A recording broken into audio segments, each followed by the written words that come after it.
But when a new asteroid appears, the fate of the planet rests on one final, impossible mission. Let's see what Yue did to survive alone, along with saving the planet. In the aftermath of revolving around Mars, a massive asteroid called Pi is advancing toward Earth and will crash in 8 years, wiping out humanity. As the world panics, the UN discusses the situation and allows China to form the Project United Nations Moon Shield, UNS. The plan is to make a huge base on the moon, build a super nuclear weapon called cosmic striking hammers, use this weapon to destroy Pi, and use the moon's orbit as a shield to save Earth from the resulting debris. Yue applies to go to the moon with a crew of astronauts, and after 8 years of hard work, the team finally launches the superweapon. However, Yue's attention is on Langsing, the base commander, who he has a crush on. Meanwhile, Langsing receives terrible news. A solar storm has caused one of the missiles to go off course, and some asteroid debris has escaped the lunar orbit. In 27 minutes, those asteroid fragments will destroy the base. Langsing immediately raises the alarm and orders everyone to evacuate. Yue stays in his room while waiting for the news. When Yue looks through the window, he learns about this and gets in a car and drives as fast as he can. However, all the rockets have left except for one,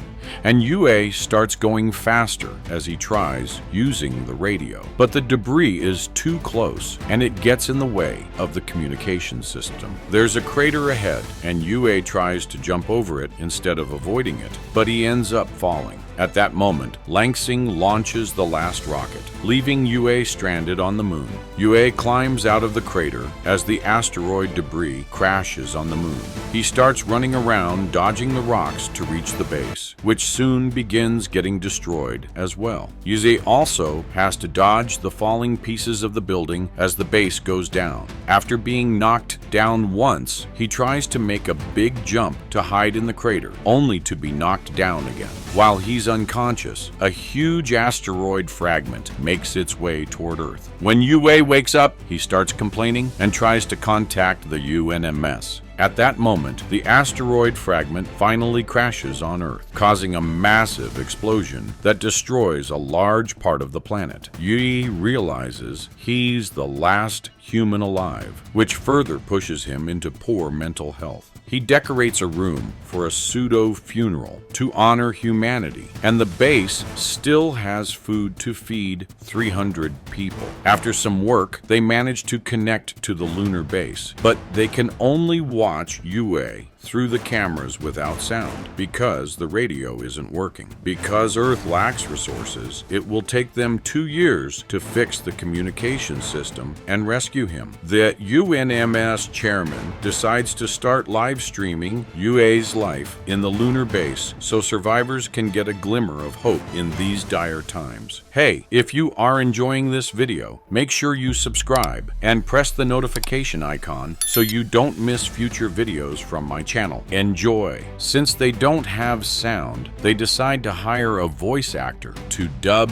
Yue's voice to make him look heroic. Langsing starts the live stream, and the first thing everyone on Earth sees on the screen is Kangaroo. The survivors assume the audio is delayed and don't think the kangaroo is actually talking. On the lunar base, Yue reads the research regarding Kong, learning he's aggressive and gluttonous, which is why he's been raiding the pantry. When Kong appears behind him, Yue waves the shovel only for it to break. Then Kong grabs the handle and bends it before beating Yue up. Next, Yue dresses up as a female kangaroo and tries to keep Kong distracted. But when he's about to reach for the medicine, Kong brings him down and tries to do the naughty to him. This causes the mask to fall off, and Yue gets kicked out of the warehouse. Moments later, Kong starts advancing into other parts of the base. Then Yue appears with a Gatling gun that he just 3D printed and opens fire, shooting plastic balls at Kong as he chases him around the base. However, Kong suddenly turns around and starts chasing Yue instead. As the voice actor plays his flute to make the scene epic, Yue and Kong start fighting each other hand to paw. After lots of struggle, they knock each other down at the same time. The UNMS is worried about him and tries to contact him again. When Yue wakes up, he hears some static on the radio.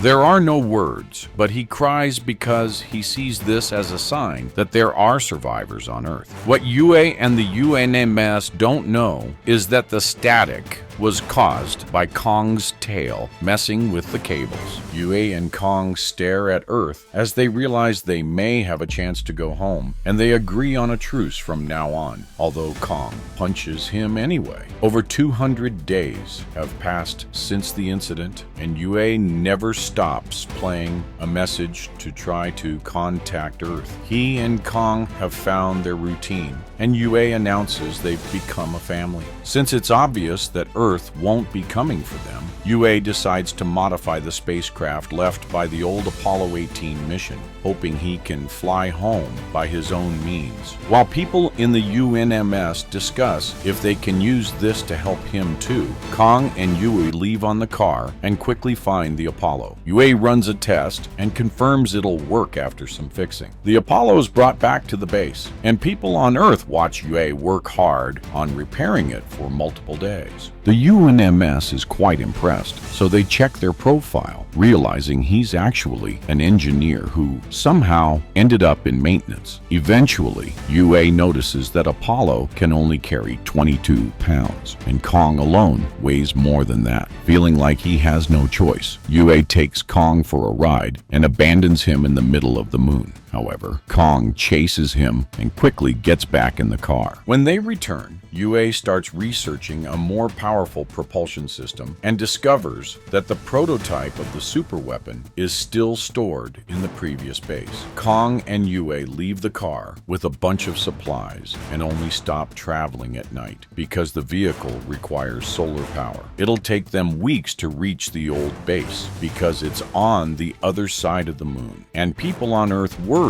that Yue may not make it since the sun only shines on the moon for 14 days per lunar cycle. Soon, the UNMS realizes Yue has been driving in the opposite direction to chase the sunlight. The trip will take longer, but he won't get stuck. Now, Yue has 41 days to get to the base and can only sleep 4 hours per day. The first few days, Yue and Kong keep each other entertained. But eventually, the trip begins taking a toll on their mental health. One day, Yue wakes up to find Kong driving and talking, but this is just a dream. After accidentally driving into a crate, the duo finally makes it to the old base. Soon, Yue finds the warhead and carefully brings it down. Kong suddenly starts pressing a button repeatedly, and Yue panics, but thankfully, it's just the inspection program. While they're getting ready to go back, an angry Yue locks Kong up in the trunk to keep him away from trouble. Afterward, he starts driving to the base, playing music as a distraction. This stops him from hearing the trunk accidentally getting separated from the car. Hundreds of miles later, Yue finally notices the missing trunk, but going back to Kong would mean missing the sunlight. At first, Yue drives away, but eventually the guilt is too much, and he goes back to save Kong. As everyone on Earth celebrates this decision, a happy Kong licks Yue to thank him. In the UNMS, Langsing orders the entire team to find a way to contact an old lunar dog that was left behind by another mission, which hopefully could help Yue. At the same time, Yue and Kong keep on driving without stopping to sleep, otherwise they'll miss sunlight. After staying awake for over 50 hours, they notice that the sunlight is leaving them behind, but they don't give up and speed up. The temperature starts dropping, and Yue has to turn on the heat so as not to freeze to death, which consumes the car's battery even faster. With only 35 miles left to the base, the battery finally dies and the car stops. Yue gives up and comes out to wait for the end. In the UNMS, the team finally gets the dog to start moving, but it's still too far away. They try, making it jump over a crater as a shortcut, only for the dog to fall and break. Yue and Kong, two survivors of a lunar disaster, work together to restore communication with the UNMS. After 516 days, Yu struggles to connect with the lunar base, but his efforts are recognized by Earth's people. Langsing, a former UNMS member, talks to the survivors in the bunkers, admitting that Yue is not a hero, but an average man left behind by mistake. As Yue and Kong continue their mission, they witness the arrival of a large asteroid named Pi Plus approaching Earth. The team realizes that Yue is the only one who can save them, as he must pilot a warhead towards it. Langsing volunteers to do the talking,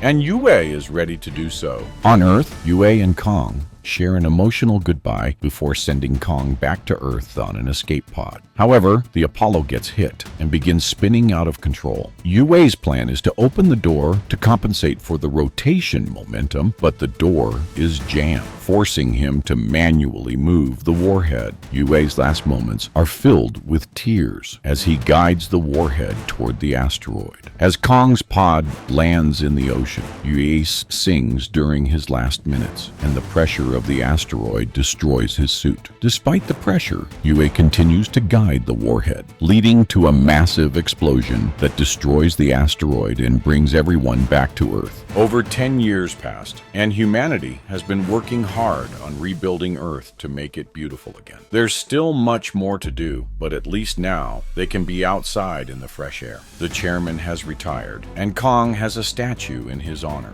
He also lives with other kangaroos in a reserve. Meanwhile, Langsing flies with a new group of astronauts to the moon to clean up the old base. There she imagines that Yue is by her side, watching the remains of Pi Plus, forming a planetary ring around Earth. Thank you for watching. If you want to enjoy more recaps like this one, hit that subscribe button. Don't forget to like and share the recap of this awesome movie. We'll see you in the next. Take care.